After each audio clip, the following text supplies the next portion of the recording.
May the words of my mouth and the meditation of my heart be always acceptable to you, O Lord, my rock and my redeemer. Amen.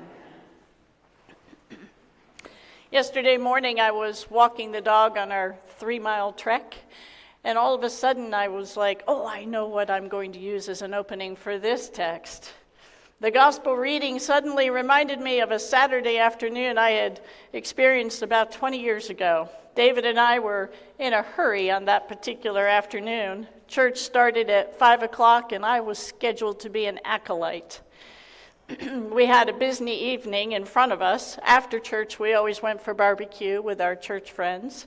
But that weekend, David's grandmother was in the hospital, and so we were walking her dog as well and feeding him. Nana raised her dog to eat only chicken and rice, which she prepared every day. And I knew there would be a quiz at the hospital, so I had done the same meal, leaving my kitchen an absolute mess. We were headed to the garage with the dog's meal when the doorbell rang, and I ran back to answer the door, and there stood David's long-term, very good friends, Charlie and Judy, with luggage in their hands. I was shocked to see them because they live in Kingman, Arizona. Charlie had just retired, which at the moment I didn't know. But once he retired, they purchased these Greyhound See America passes. And so they had gotten on the Greyhound bus in Kingman, Arizona, and were just going to travel all of the United States, stopping wherever they decided to spend a few days.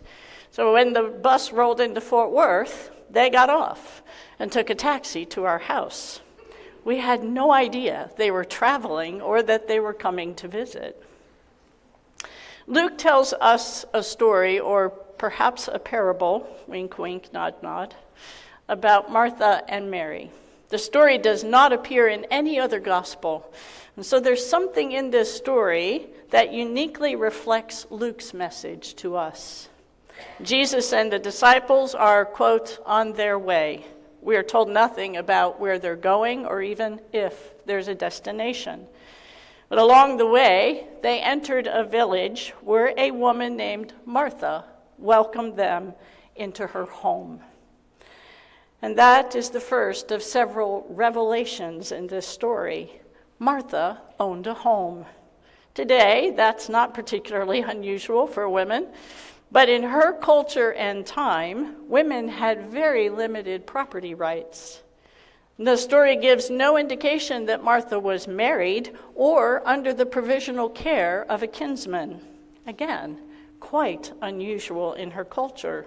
Luke seems to be going out of his way to tell us that Martha is a woman of independent means, and implicitly, she is a decision maker. When Jesus knocked on her door, Martha wasn't expecting company. Still, she welcomed Jesus into her home. I love her willingness to embrace the unexpected. She rolled out the welcome mat for Jesus. And while Mary sat at Jesus' feet and listened to his teaching, Martha got busy with hospitality. Every time I have crossed a threshold of a home in Israel or Palestine, I've always been offered fresh bread and olive oil. Breaking bread is a cultural expression of welcome even today. So Martha was getting all of it together to properly welcome her house guest. It's hard to take issue with Martha's work. Her hospitality was intended for Jesus' benefit. But the sight of Mary sitting on the floor, yakking it up with Jesus, while she's busily doing all the stuff, did not set well with Martha. And so she asked Jesus to intervene, to tell Mary to get off the floor and do her part. Jesus said, Martha, you are worried and distracted by many things. There is need of only one thing. Mary has chosen the better part. He didn't criticize Martha's hospitality. He gently reminded her and us that Mary prioritized sitting in the presence of God over the busyness of our human life. And that was the better part. We welcomed Charlie and Judy into our home, put their luggage in the guest room, and then we took off. They went to church with us. They joined the church crew at the barbecue joint. They walked Nana's dog with us and visited her in the hospital with us. When we finally had a moment alone, I asked David if perhaps there was something he'd forgotten to tell me. But he also had no idea they were coming.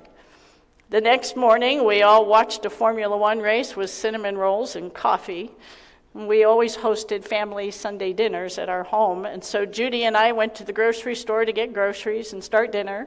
And David and Charlie ran off to Fort Worth to pick up his mom and uncle. While we were at work during the week, Charlie and Judy borrowed a car and traveled around seeing the sights of DFW. And 1 week later, their Greyhound adventure began again. A lot of household chores went undone while they were with us. The laundry was piling up, the ironing wasn't getting done, the gardening wasn't tended to, the grass didn't get mown, and you can imagine, on and on. And I'd love to tell you that I was the calm, well-prioritized Mary in this story. But like many of us, I have a lot of Martha in me too. The mounting chores got under my skin, and on more than one occasion, I reminded David that it was his turn to do the dishes, his turn to, take out the trash, on and on. 7 months later, we received a Christmas card in the mail from Charlie and Judy, and in it was their annual form letter telling us all about their year.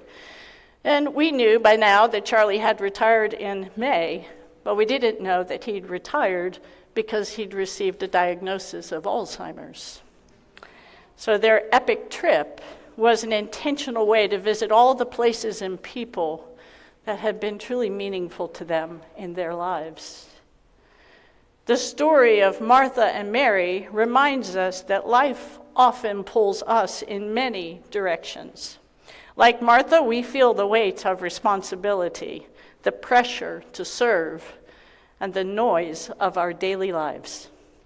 But Jesus calls us to pause, to set aside our busyness, and to choose the better part, to be fully present in the moment with him. Mary's choice to sit at Jesus' feet wasn't really about laziness. She recognized the importance of being present with God. In the same way, Charlie and Judy's visit reminds us that life's interruptions might be hidden opportunities to focus on what truly matters: relationships, connections, unexpected moments of grace. St. Christopher's Facebook reflection yesterday summed up this parable beautifully. It's easy to live in the when things calm down, when you feel more ready, when it all makes sense, when you're not quite so busy. But grace does not wait for perfect timing. It's always here, in this moment, this breath, this imperfect now. You don't have to chase it. Just open your eyes. Maybe this is your week, to begin your days with stillness and know that God is. Amen.